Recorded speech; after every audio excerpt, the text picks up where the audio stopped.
Welcome to simple learning. आज की marathon class में हम उर्दू पेडागोजी के 30 इम्पॉर्टेंट क्वेश्चंस की प्रैक्टिस करेंगे, जिससे आपको सीटेट एग्ज़ाम की तैयारी में डेफिनेटली हेल्प मिलेंगी। अगर आप चैनल पर नए हैं तो चैनल को सब्सक्राइब कीजिए और वीडियोस की पीडीएफ के लिए हमारे टेलीग्राम चैनल को ज्वाइन कीजिए, जिसकी लिंक डिस्क्रिप्शन में दी गई है। तो चलिए शुरू करते हैं। क्वेश्चन नंबर 1, ज़बान की दरसी किताब के हर सबक या यूनिट के खात्मे पर दी जाने वाली अमली मशकों और सरगर्मियों का अहम मकसद नहीं होना चाहिए। यहाँ पूछा गया है ज़बान की दरसी किताब के हर सबक के एंड में जो एक्टिविटीज़ और अमली मशकें दी जाती है उसका अहम मकसद नहीं होना चाहिए। यहाँ पूछा है नहीं होना चाहिए। रटने की सलाहियत को फ़रोग देना, या मतन के मजमूई मतलब को अखज़ करने की सलाहियत को फ़रोग देना, या गौर व फिक्र के साथ इजहार की सलाहियत को फ़रोग देना, या गौर व फिक्री की सलाहियत को फ़रोग देना। तो हमने उर्दू पेडागोजी के टैग वर्ड की वीडियो में देखा था, जहाँ पर रटने की या याद करने की बात आ जाए तो वो ऑप्शन क्या होगा, नेगेटिव होगा। और जिस सवाल में आपको नहीं पूछा गया है तो आपको उस नेगेटिव ऑप्शन को सिलेक्ट करना है। अगर आपने वो वीडियो नहीं देखी है तो उसका लिंक आपको डिस्क्रिप्शन में मिल जाएगा। तो इसलिए यहाँ पे सही जवाब होगा ऑप्शन 1, रटने की सलाहियत को फ़रोग देना। इसी तरह यहाँ पर अदर ऑप्शन भी देख लेते हैं कि मतन के मजमूई मतलब को अखज़ करने की सलाहियत को फ़रोग देना। तो देखिए, मतन के आखिर में जो सवालात और एक्टिविटीज़ दी जाती है, इसको हल करने से बच्चे का सबक से मुताल्लिक आइडिया क्लियर हो जाता है और मतन के मजमूई मतलब को अखज़ करने की सलाहियत में फ़रोग देने में मदद मिलती है। इसी तरह इन मशक़ों को हल करने की वजह से बच्चे गौर व फिक्र करेंगे और साथ ही वो अपनी सोच को इजहार करने की सलाहियत में भी इजाफा कर सकेंगे। तो इसलिए पे यहाँ पर सही जवाब होगा रटने की सलाहियत को फ़रोग देना, ये अहम मकसद नहीं हो सकता। क्वेश्चन नंबर 2, बच्चों के ज़ख़ीरे अल्फाज को बढ़ाने में अक्सर असातिज़ा डैश की अहमियत समझते हैं। यानी बच्चों की वोकैबुलरी को बढ़ाने में अक्सर असातिज़ा किसकी अहमियत समझते हैं? क्या लफ्ज़ों की फ़हरिस्त की अहमियत समझते हैं, लुगत की, हिज्जा की, या सयाक की? सयाक मीन्स संदर्भ या रेफरेंस। तो देखिए, यहाँ सही जवाब होगा ऑप्शन 4, क्योंकि जब हम कोई सेंटेंस या जुमला पढ़ते हैं और हमें कोई नया वर्ड आ जाए तो हम उस वर्ड को किस तरह समझ सकते हैं, उस सेंटेंस या जुमले के संदर्भ में उस वर्ड का हम मीनिंग समझ सकते हैं। जैसे कि एक जुमला है, राम अपनी गलती पे नादिम हुआ। तो अब नादिम होना यहाँ पे क्या है, एक नया वर्ड है। तो हम उस जुमले के सेंस में समझेंगे कि राम अपनी गलती पे नादिम हुआ यानी शर्मिंदा हुआ। तो इस तरह क्या होगा, हमारी वोकैबुलरी में इजाफा होगा। सवाल है, आज़ादाना नौयत के सवालात ओपन एंडेड क्वेश्चंस का सबसे अहम पहलू क्या है? वो बहुत ज़्यादा चैलेंजिंग होते हैं, या जांच मुश्किल हो जाती है, या इनका सिर्फ एक सही जवाब होता है, या इनकी मुख्तलिफ तवजीह हो सकती है। यहाँ पूछा है आज़ादाना नौयत के यानी ओपन एंडेड क्वेश्चंस। तो ओपन एंडेड क्वेश्चंस क्या है, जिसके एक से ज़्यादा जवाबात होते हैं। जैसे क्वेश्चंस है कि इंटरनेट के फ़वाइद बताइए, या मोबाइल के फीचर्स बताइए वगैरह। तो ये क्या है, ओपन एंडेड क्वेश्चंस है। तो अब यहाँ पे ऑप्शंस है वो बहुत ज़्यादा चैलेंजिंग होते हैं। तो वो बहुत ज़्यादा चैलेंजिंग नहीं होते, हम इजीली उसके जवाब दे सकते हैं। या फिर जांच मुश्किल हो जाती है, तो ये ऑप्शन भी क्या है, गलत है। तीसरा ऑप्शन है, इनका सिर्फ एक सही जवाब होता है।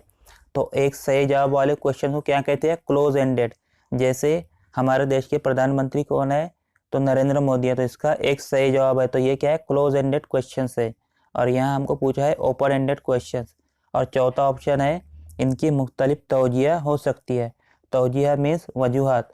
तो आज़ादाना नौयत के सवालात का अहम पहलू है कि इनकी मुख्तलिफ वजूहात हो सकती है। जैसे किसी सवाल के अलग अलग जवाबात है या कई जवाबात है, तो इसकी मुख्तलिफ वजूहात हो सकती है। इसलिए यहाँ पे सही जवाब है ऑप्शन 4। नंबर 4, मुताल्ले के लिए आमोजिश की सलाहियत को क्या कहते हैं? ऑप्शन है, सही तलफ़ुज़ के साथ मतन की बुलंद ख़वानी करना, या मतन से मानी अखज़ करना, या मतन को याद करना, या मतन को डिकोड करना। यानी मुताल्ले के लिए आमोजिश की सलाहियत यानी लर्निंग या अधिगम की सलाहियत को क्या कहते हैं?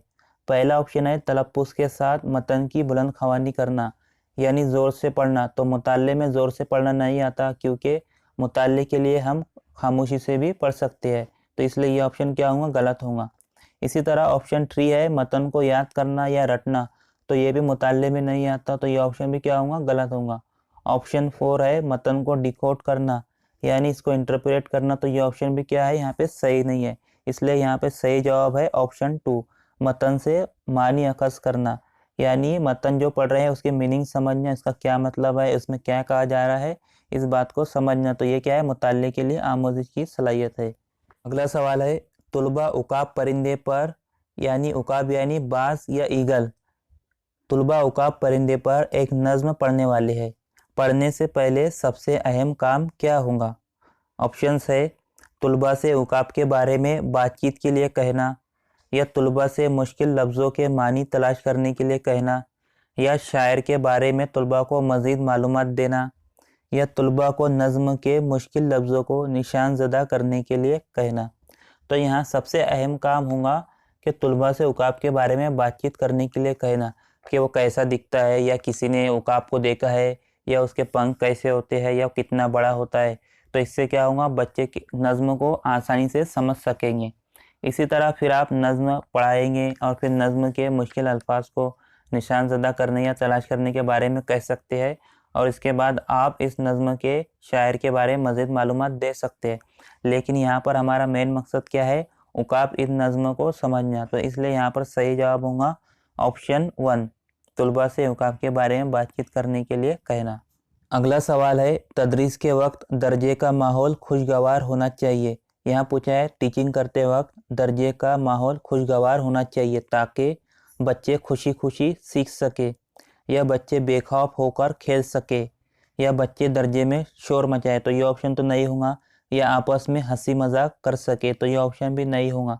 तो देखिए, तदरीस के वक्त क्लास का माहौल तुलबा के मुताबिक होना चाहिए और खुशगवार होना चाहिए ताकि बच्चे बेझिझक उस्ताद से बात कर सके, अपने डाउट पूछ सके और साथ ही आपस में किसी टॉपिक पर डिस्कशन कर सके। उस तरह बच्चे खुशी खुशी सीख सकेंगे। इसलिए यहाँ पे सही जवाब होगा ऑप्शन 1।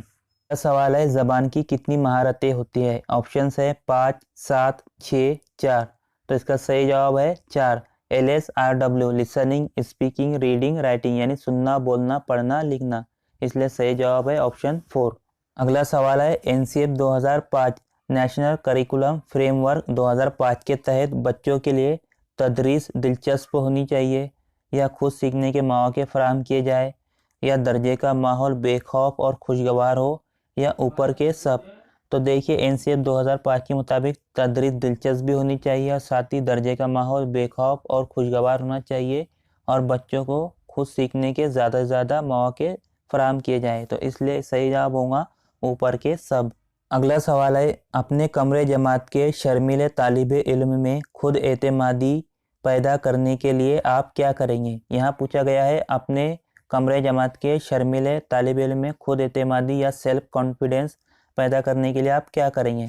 इनको बोलने के लिए मजबूर करेंगे, या इनको ऐसे उन्वानात पर बोलने के मौके फराहम करेंगे जो वो जानते हो, या इनको ना बोलने पर गुस्से का इजहार करेंगे, या इसके लिए कोई ख़ास कोशिश नहीं करेंगे। तो देखिए, यहाँ पहला ऑप्शन है, इनको बोलने के लिए मजबूर करेंगे। तो देखिए, यहाँ पे फोर्स करने की या प्रेशर डालने की बात आ रही है। तो ये ऑप्शन क्या होगा, गलत होगा। इसी तरह ऑप्शन 3 है, इनको ना बोलने पर गुस्से का इजहार करेंगे। तो ये ऑप्शन भी क्या है, नेगेटिव है। तो ये भी क्या होगा, गलत होगा। और चौथा ऑप्शन है, इसके लिए कोई ख़ास कोशिश नहीं करेंगे। तो एक अच्छा टीचर वो होता है जो अपने बच्चे की जो कमज़ोरियाँ है, जो स्टूडेंट्स की कमज़ोरियाँ है, उसको सुधारने के लिए, उसकी इस्लाह करने के लिए कोशिश करता रहता है। और यहाँ दिया है, इसके लिए कोई ख़ास कोशिश नहीं करेंगे। तो ये ऑप्शन भी क्या है, गलत है। इसलिए यहाँ पे सही जवाब होगा, उनको ऐसे उन्वानात पर बोलने के मौके फराहम करेंगे जो वो जानते हो। क्योंकि अगर उस्ताद शर्मीले बच्चे को इजी क्वेश्चन पूछता है जिसे वो जानता है, तो वो बच्चा बेझिझक और कॉन्फिडेंस के साथ उस सवाल का जवाब देने की कोशिश करेगा, और इस तरह तालिब इल्म में खुद एतमादी पैदा होंगी। अगला सवाल है, तुलबा को स्कूल में मुनक्किद होने वाले बहस व मुबाहिसे के मुकाबले में हिस्सा लेना चाहिए, जिससे कि उनमें मुंतकी तौर पर सोचने की सलाहियत पैदा हो सके, या वो अपने वालिदैन और मौलिम को खुश रख सके, या वो एक दूसरे को शिकस्त दे सके, या स्कूल में दिए जाने वाले इनाम हासिल कर सके। तो देखिए, तुलबा को स्कूल में आयोजित होने वाले बहस व मुबाहिसे के मुकाबले में हिस्सा लेना चाहिए, जिससे कि उनमें मुंतकी तौर पर या लॉजिकल थिंकिंग पैदा होंगी। जैसे एक टॉपिक है कि मोबाइल के फ़ायदे और नुकसान, तो कुछ तलबा मोबाइल के फ़ायदे बताएंगे जैसे मोबाइल से हम इंटरनेट यूज़ कर सकते हैं, एजुकेशनल कंटेंट एक्सेस कर सकते हैं, और कुछ बच्चे उसके नुकसानात बताएंगे, जैसे मोबाइल की वजह से हमारी आंखें ख़राब हो रही है, या बच्चे गेम खेल रहे हैं, या लेट सो रहे हैं, तो ये क्या होंगे, मोबाइल के नुकसानात होंगे। तो इस तरह क्या होगा, बच्चों में लॉजिकल थिंकिंग पैदा होंगी। तो इसलिए यहाँ पे सही जवाब है ऑप्शन 1। अगला सवाल है, उस्ताद तुलबा से मेरी माँ पर एक मजमून लिखने के लिए कहता है, अपने तुलबा को सबसे अहम हिदायत क्या दे सकता है। तो यहाँ पे तुलबा को मेरी माँ पर मजमून लिखना है, इसके लिए उस्ताद तुलबा को सबसे अहम हिदायत क्या दे सकता है। ऑप्शंस है, हिज्जा के बारे में मोहतात रहने की, या गाइड बुक को मॉडल के तौर पर इस्तेमाल करने की, या साफ साफ और सही सही लिखने की, या अपने ज़ाती तजुर्बात को लिखने की। तो देखिए यहाँ उस्ताद ने बच्चों को खुद से मजमून लिखने के लिए कहा है, और मजमून का टॉपिक क्या है, मेरी माँ। तो किसी चीज़ पर मजमून लिखने के लिए बच्चे को सोचना पड़ेगा। तो उस्ताद क्या करेंगे, बच्चों को हिदायत देंगे, आप अपनी रोज़मर्रा की ज़िंदगी के बारे में सोचिए कि आपकी अम्मी आपका किस तरह ख्याल रखती है, और इन ज़ाती ज़िंदगी के तजुर्बात को मजमून में लिखिए, जिससे बच्चों को लिखने में बहुत ज़्यादा आसानी होगी। इसी तरह दुरुस्त हिज्जे, साफ और सही लिखना, तो इसकी भी अहमियत है, लेकिन सबसे पहले ज़रूरी है कि वो किसी टॉपिक पर कुछ लिखे, भले ही उन्होंने कुछ अल्फाज के हिज्जे गलत लिखे हो या साफ और वाज़ेह ना लिखे हो। इसी तरह ऑप्शन 2 है गाइड बुक का इस्तेमाल। तो ये गाइड बुक का इस्तेमाल करना, तो ये तो कॉपी करने की तरगीब दे रहा है, तो ये ऑप्शन गलत होगा। तो सबसे सही ऑप्शन होगा अपने ज़ाती तजुर्बात को लिखने की। अगला सवाल है, 7वीं जमात के उर्दू के उस्ताद चाहते हैं कि इनके तलबा की ज़बानी इजहार या वर्बल एक्सप्रेशन या मौखिक अभिव्यक्ति की महारत में इजाफा हो। तलबा की मदद करने की सबसे बेहतर हिकमत अमली क्या होंगी। ऑप्शन है, क्लास में तफहीम से मुतालिक सवालों का जवाब देना, या उर्दू के टेलीविज़न के शो देखना, या क्लास में आपसी बातचीत को फ़रोग देना, या उर्दू में बयान कहानियों को लिखना।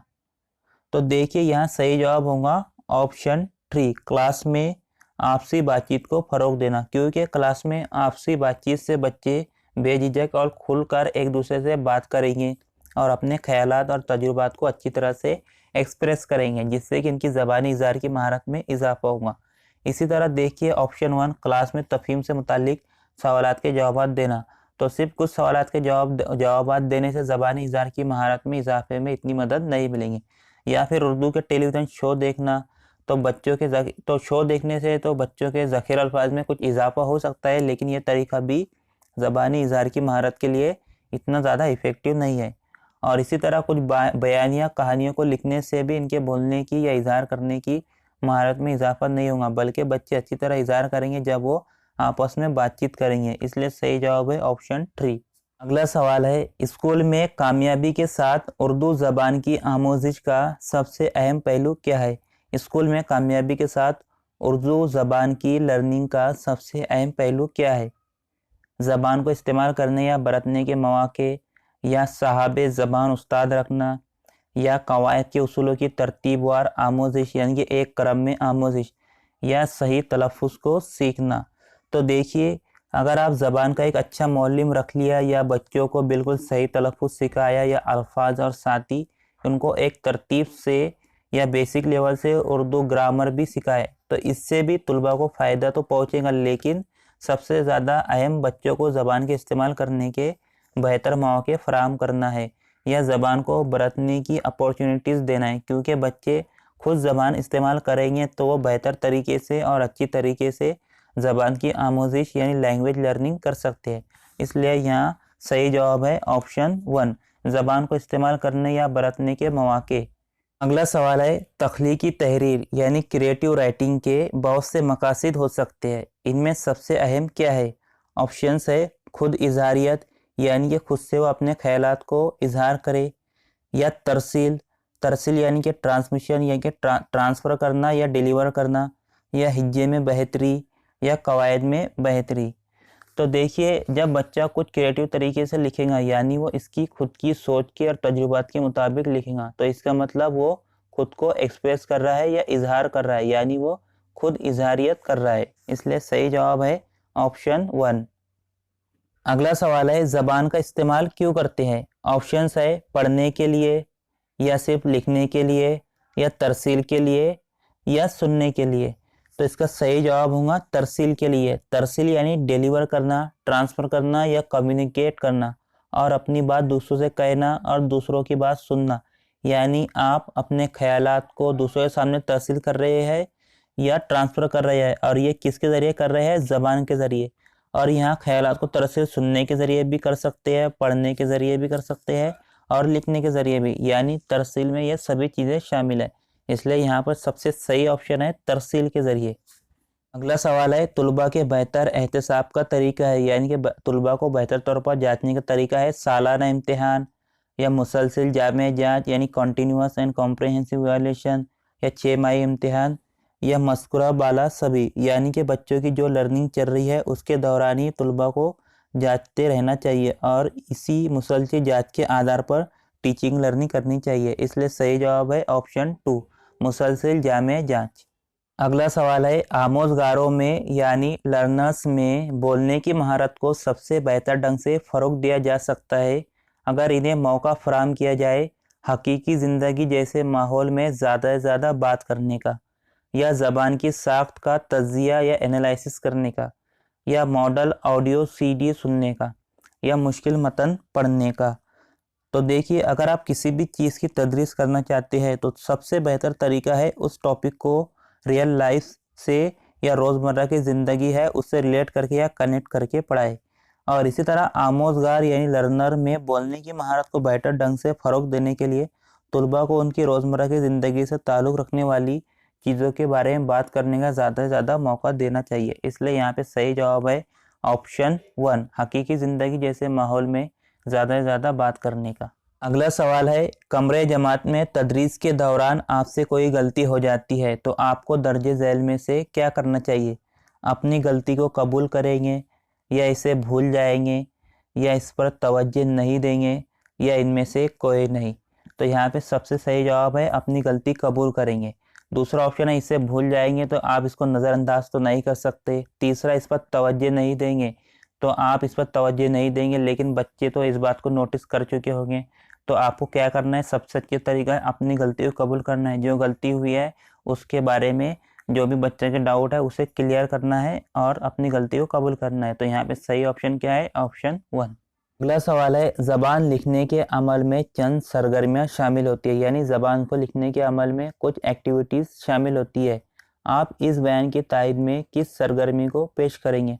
ऑप्शन है नसाब में शामिल किसी तहरीर की बेहतर तफ़हीम यानी समझ के लिए तुलबा को अपनी मादरी ज़बान इस्तेमाल करने पर आमादा किया जाए, या पहले आसान मतन और फिर मुश्किल मतन पढ़ाया जाए, या उस्ताद लिखना और बोलना सिखाए और तुलबा इसकी नकल करे, या मश्क हर दर्जे अहम चीज़ है क्योंकि इससे आदत डालने में मदद मिलती है। तो क्या करना चाहिए? ज़बान लिखने के अमल में जो सरगर्मियाँ शामिल है तो इसकी तायीद के लिए किस सरगर्मी को पेश करेंगे? नसाब में शामिल किसी तहरीर की बेहतर तफ़हीम के लिए तुलबा को अपनी मादरी ज़बान इस्तेमाल करने पर आमादा करेंगे। तो इसलिए यहाँ पे सही जवाब है ऑप्शन 1। अगला सवाल है बच्चों को प्रोजेक्ट काम देने का मकसद है बच्चे मसरूफ़ रहे, या उस्ताद को परेशान ना करे, या इन पर काम का बोझ रहे, या बच्चे खुद करके सीख सके। तो देखिए, बच्चों को हम काम का बोझ तो नहीं डाल सकते, तो ये ऑप्शन तो गलत होगा। या उस्ताद को परेशान ना करे, तो ये बात भी सही नहीं है, तो बल्कि उस्ताद तो बच्चों के लिए ही होता है। और पहला ऑप्शन है बच्चे मसरूफ़ रहे, तो ये ऑप्शन भी गलत है। सबसे सही ऑप्शन क्या है? बच्चे खुद करके सीखे। क्योंकि जब भी आप कोई प्रोजेक्ट देते हैं तो बच्चे क्या करते हैं? उस प्रोजेक्ट के बारे में रिसर्च करते हैं या कुछ चीज़ें जमा करते हैं और उसको तरतीबवार करते हैं। यानी जैसे कि फॉर एग्जांपल आपने उनको कोई काम दिया कि एपीजे अब्दुल कलाम के बारे में लिखिए, तो बच्चे क्या करेंगे? उनकी तस्वीरें जमा करेंगे और उनकी जो भी मतलब अचीवमेंट्स है उसके बारे में लिखेंगे। इसका मतलब वो खुद करके सीख रहे हैं। तो ये क्या है? मेन मकसद है। अगला सवाल है स्कूल से बच्चों के भाग जाने की वजह तुलबा को सज़ा ना देना, या तुलबा में इक्तिसाब में दिलचस्पी ना लेना, या जमात में इक्तिसाब में दिलचस्पी में कमी, या मसाइल के बारे में मुदर्रिस का अदम रुझान। तो देखिए, अगर मुअल्लिम तुलबा के बारे में इनकी परेशानियों के बारे में नहीं जानते और मुदर्रिस का रुझान ऐसा हो कि बच्चे पढ़ते हैं तो पढ़े, या स्कूल आते हैं तो आए या ना आए, या बच्चों की तरफ इसका कोई ध्यान ना हो, या फिर वो केयरलेस हो, तो ऐसी स्कूल में बच्चे पढ़ना पसंद नहीं करते। इसलिए स्कूल से बच्चों के भाग जाने की वजह है मसाइल के बारे में मुदर्रिस का अदम रुझान, इसलिए सही जवाब है ऑप्शन 4। अगला सवाल है, ज़बान नकल के ज़रिए ही सीखी जाती है, ये ख्याल किसका है? ऑप्शंस हैं स्किनर, प्याजे, चॉम्स्की या वाइगोट्स्की। तो सही जवाब है स्किनर। अगला सवाल है, ज़बान सीखने में ज़्यादा आसानी होती है जब कोई दरसी किताब नहीं पढ़ाई जाती, या बच्चों को खुशहाल लसानी माहौल फराहम किया जाए, या ज़बान का इम्तिहान नहीं होता, या जब असातिज़ा कोई कहानी सुनाती है। तो देखिए यहाँ पे सही जवाब होगा बच्चों को खुशहाल लसानी माहौल फराहम किया जाए, यानी कि अच्छा फ्रेंडली माहौल फराहम किया जाए। तो देखिए लसानी मतलब ज़बान, यानी बच्चों को ज़बान से रिलेटेड ऐसी सरगर्मियाँ करवाई जाए या ऐसी एक्टिविटीज़ करवाई जाए जिससे कि वो आपस में खुलकर बात कर सके और उनकी सुनने और बोलने की सलाहियत में इजाफा हो। मसलन इनसे कोई ड्रामा करवाया जाए या बहस व मुबाहिसा करवाया जाए या किसी मौजू पर तकरीर करवाई जाए वगैरह, जिससे बच्चों को ज़बान सीखने में आसानी होगी। तो इसलिए पर यहाँ पे सही जवाब है ज़बान सीखने में ज़्यादा आसानी होती है जब बच्चों को खुशहाल लसानी माहौल फराहम किया जाए। अगला सवाल है, बच्चों में स्कूल से मुतालिक दिलचस्पी पैदा करने के लिए क्या ज़रूरी है? ऑप्शंस है तुलबा के सरपरस्तों को स्कूल में आने से रोकना, या तुलबा को स्कूल में रुकने के लिए सख्ती करना, या स्कूल का माहौल बच्चों के मुताबिक मुनासिब बनाना, या मज़कूरा बाला तमाम। यहाँ पूछा है बच्चों में स्कूल से मुतालिक दिलचस्पी या इंटरेस्ट पैदा करने के लिए क्या ज़रूरी है? क्या तुलबा के सरपरस्तों को स्कूल में आने से रोकना? तो इस बात में कोई सेंस नहीं बनता, तो ये ऑप्शन क्या है? गलत है। दूसरा ऑप्शन है तुलबा को स्कूल में रुकने के लिए सख्ती करना। तो सख्ती के ज़रिए तो आप कोई भी काम नहीं करवा सकते या फिर इंटरेस्ट तो पैदा कर ही नहीं सकते। तीसरा ऑप्शन है स्कूल का माहौल बच्चों के मुताबिक मुनासिब बनाना। तो ये ऑप्शन क्या है? सही है, इसलिए यहाँ पे सही जवाब होगा ऑप्शन 3 कि स्कूल का माहौल बच्चों के मुताबिक मुनासिब बनाना। क्योंकि अगर आप स्कूल में खुशहाल माहौल बनाएंगे या कुछ ऐसी एक्टिविटीज़ करवाएंगे जिससे बच्चे सीख सके और वो आपस में घुल मिल सके, अच्छी तरह बात कर सके, डिस्कशन कर सके, या फिर इस तरह उनको पढ़ाया जाए कि एक्टिविटीज़ के ज़रिए कि उनको पढ़ाई में मज़ा आए, तो उससे क्या होगा उनकी स्कूल में दिलचस्पी बढ़ेगी।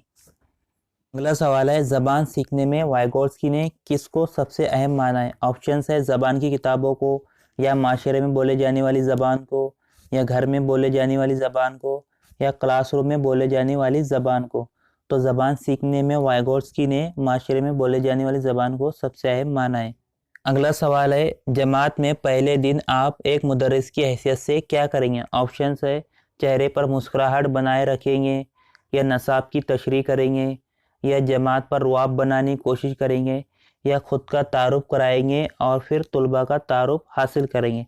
तो देखिए पहले दिन आप एकदम से दाखिल होते से ही नसाब की तशरीह तो नहीं करेंगे, ना ही आपको जमात पर रुआब बनाना है, बल्कि आपको क्या करना है, सबसे पहले ख़ुद का तारुफ कराना है और फिर तुलबा का भी तारुफ हासिल करना है। जैसे खुद के बारे में बताना है, आप क्या सब्जेक्ट पढ़ाते हैं और आप कहाँ से है, और फिर बाद में तुलबा का तारुफ हासिल करना है। इसलिए यहाँ पे सबसे सही ऑप्शन है ऑप्शन 4। अगला सवाल है, ज़बान की तशखीस का अमल यानी डायग्नोसिस का अमल सिर्फ सबक के आखिर में दी गई मशकों से होता है, या सीखने के दौरान भी चलता है, या सिर्फ बच्चों की कारकर्दगी को जानने के लिए होता है, या सिर्फ असातिज़ा की कारकर्दगी जानना होता है?